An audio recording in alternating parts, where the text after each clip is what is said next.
Hello, and welcome to the Movie Universe. I'm your host, Movie Fan. Today, I'll be talking about Emergency. What is Emergency? Well, Emergency was actually a TV show about two firemen who were paramedics. In fact, this could be considered the first firefighting TV show ever made, as well as the first paramedic show ever made. It went on for about 6 years until it finally met its end, but boy, they were some great 6 years. The story revolves around two paramedics, John Gage, played by Randolph Mantooth, and Roy DeSoto, played by Kevin Tigg. But it's not just the paramedics it follows, it also follows the doctors and the nurses, 3 in particular. Dr. Kelly Brackett, who's played by Robert Fuller, and Dr. Joe Early, played by Bobby Troup. And the most prettiest nurse you ever did see, Dixie McCall, played by Julie London. If some of these names look familiar to anyone, Julie London and Bobby Troup were jazz singers at one time, and in real life, they were husband and wife. Not to mention, there was a time that Julie London was married to legendary TV producer/creator/actor Jack Webb. And believe it or not, Jack Webb actually created this show. And he gave his ex-wife a job. Now that's a real big man for you there. Robert Fuller is well known too, because he's been in tons of TV westerns, TV shows, even a few movies. So he's very well known, especially if you watch a certain channel called MeTV. The show, as you may expect, revolves around them saving lives. They save people in all kinds of situations, from the biggest fires to the simplest stuff like a cat getting stuck in a tree. Throughout the show, they have their ups, they have their downs, they have their good days and their bad days, even some pretty funny days as well, like the dog named Henry who lives on the couch at the fire station. The show also had quite a list of guest stars, some of them big, some of them not so big, and some of them were not big yet. Since the storyline's pretty simple, there really isn't too much to say about it, except you got a couple paramedics who go around saving lives. But they do lose them as well.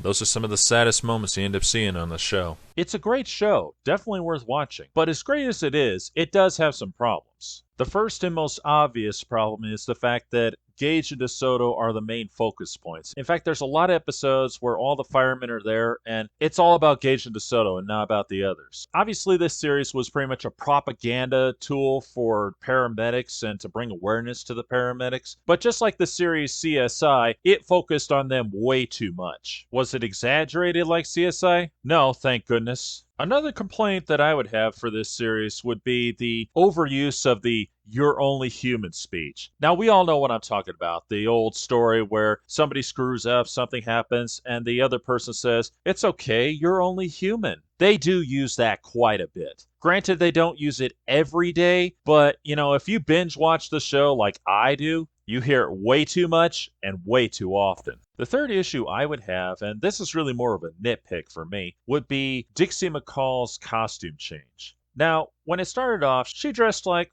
your average nurse, with that nurse's gown and hat. Very beautiful, and she was beautiful, no doubt about that. But then, as the show progressed, later on, they went from that nurse's gown to the lab coat and pants. And I'm sorry, that was not very flattering on her at all. She was way too pretty to look like just a regular run-of-the-mill doctor. Hey, say what you will, folks, but it's a standard rule of thumb. When you look this good, you gotta show it off. And if you think that's just outdated talk, how about you look at all the celebrities on the red carpet for all those awards? I rest my case. The last complaint I would have on this series is some of the little quirks that happen on there. Like there was a couple times where something like this happened. They got the call, and it's out in a rural area. And they find the victim, but there's no one else to be found. So, who made the call? There was even one episode where a boy was over a cliff, and the only person that was there was his dog. I'm sorry, did the dog make the call, or did the invisible man do it? There is one more I gotta mention, and this was a real odd one to me. The story goes that they go to a house where this one woman is having a heart attack. Her pregnant daughter is panicking like crazy about it. They're working on the mother. They open up that radio of theirs and they call the hospital. And they get the treatments going and all that. Then the daughter, because of all the stress, goes into labor.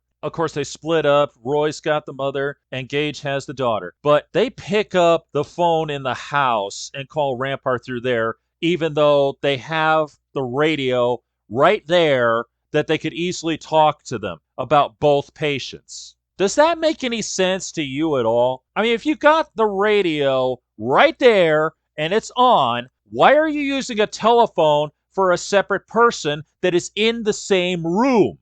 But except for those problems, it really was a great show.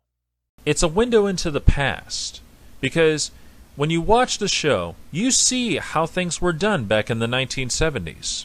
It shows you how far the field of paramedics has come since then. For instance, they're constantly talking on that radio, and they cannot treat anyone until a doctor tells them what to do and when to do it. Even if they already know what it is they need to do, they can't do it without a doctor's permission. Whereas for nowadays, they practically are doctors. I know it sounds stupid, but that's how it was. The show is a real must-see, and it must be remembered for all time. In fact, I swear it does have a slight shout-out going on as we speak. The current hit show Chicago Fire, the station is 51, which is the station of emergency. In fact, there's one episode where one of the characters on the show says that he was watching Emergency. And he mentions their names, and he says it was Station 51. And the firefighter says, that's just like our station. I can't prove this, but I don't think that's a coincidence. I think that was a little shout out to Emergency in Station 51.